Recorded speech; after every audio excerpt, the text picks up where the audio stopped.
अतीक अहमद इतना बड़ा गुंडा कैसे बना और जेल में कैसे वो साजिश रच रहा था, किसका समर्थन उसको प्राप्त था और किसके सहयोग से वह अपने एंटी सोशल कार्यों को अंजाम दे रहा था। यदि आप इसकी सच्चाई को जानना चाहते हैं तो आप बने रहे इस वीडियो के अंत तक।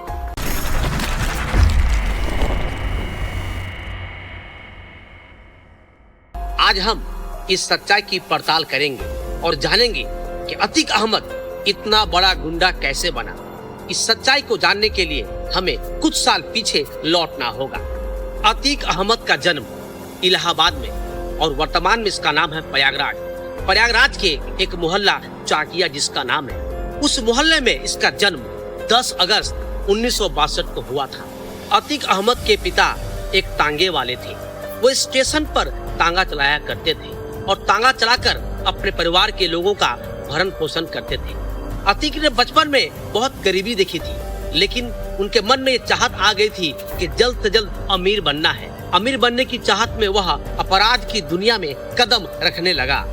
एक समय प्रयागराज में चांद बाबा की तूती बोलती थी। लोगों में इतना भय था कि उनके खिलाफ कोई भी किसी प्रकार का कोई बयान नहीं देता था या कोई भी कभी उसके खिलाफ में कोई काम नहीं करता था। इतना ही नहीं, पुलिस वाले भी उससे डरते थे। एक समय की बात है कि एक रात चांद बाबा ने एक चौकी पर रात भर बमबारी की। इतने बम बरसाए कि आसपास के गांव के लोग भयभीत हो गए। वो डर के मारे घर से बाहर नहीं निकल पाए। इधर अतीक अहमद अपनी गरीबी को जल्द से जल्द दूर करना चाहता था। वह चाहता था कि वह जल्दी से अमीर बन जाए। इसके लिए वह हत्या, अपहरण, कब्जा, खून, हिंसा सारे कामों को अंजाम देने लगा था। अब उससे भी लोग डरने लगे थे। यह बात चांद बाबा तक पहुंच चुकी थी। अब दोनों में ही कहीं न कहीं एक मुकाबला होना तय हो गया था। 6 नवंबर 1989 ईस्वी में रोशनबाग के इलाके में दोनों में गैंग वार होता है और इस गैंग वार में चांद बाबा मारा जाता है। उसके मरने के बाद से अब अतीक के रास्ते में कोई विरोध नहीं रह गया था और इसी के साथ अतीक अहमद प्रयागराज का एक नया माफिया बनकर उभरा। बहुत ही कम उम्र में उसके ऊपर 100 से अधिक आपराधिक मुकदमे दर्ज हो चुके थे। उसके मन में कोई भय नहीं था। वह जब चाहता, जिसको चाहता कहीं भी मरवा सकता था। उसको पुलिस की और नेताओं के संरक्षण प्राप्त थे। साल 1996 में अतीक अहमद की शादी शाइस्ता परवीन से होती है और इनके 5 बच्चे होते हैं। अब अपराध की दुनिया में वह आगे बढ़ता ही गया, क्योंकि उसे रोकने वाला कोई नहीं था और उसको नेताओं की, पुलिस की और कई अफसरों का समर्थन भी प्राप्त था।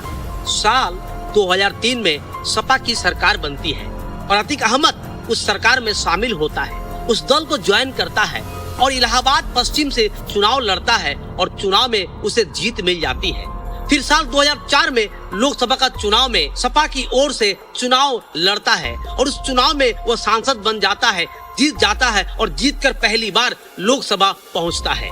अतीक 2004 में सांसद बन जाता है और उसकी सीट खाली हो जाती है। वह उस खाली सीट पर अपने भाई को उतार देता है। उसका भाई सपा का उम्मीदवार बनता है और उसके विरोध में बसपा का उम्मीदवार राजू पाल रहता है। दोनों में लड़ाई होती है और चुनाव में राजू पाल भारी मतों से जीत जाते हैं। बस क्या था, उनके बीच एक दुश्मनी की शुरुआत हो जाती है।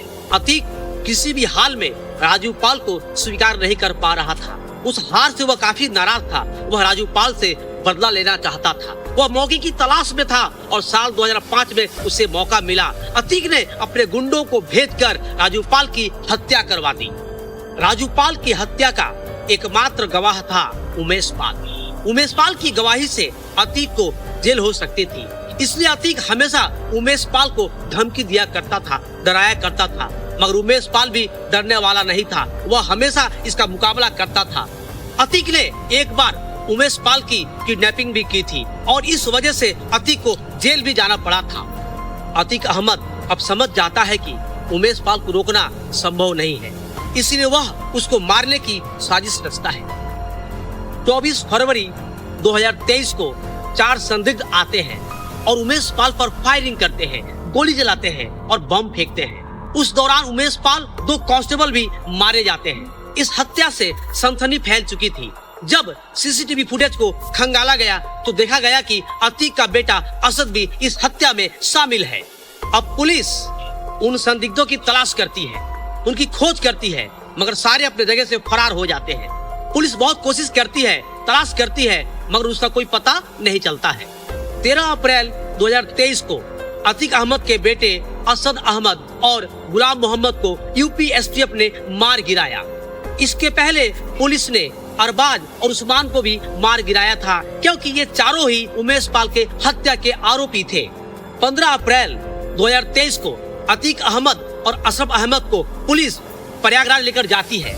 उनका मेडिकल होने वाला होता है। उसी दौरान मीडिया कर्मी उनसे सवाल पूछते हैं और अतीक अहमद और अशरफ अहमद सवालों का जवाब देते हैं। उसी बीच 3 हत्यारे जिनके पास बंदूक था, गन था, और वो उससे हमला कर देते हैं और लगभग 10 गोलियां मारते हैं और वहीं अतीक अहमद और उसका भाई ढेर हो जाते हैं। गोली मारकर तीनों ने सरेंडर कर दिया। तीनों को पुलिस गिरफ्तार कर लेती है।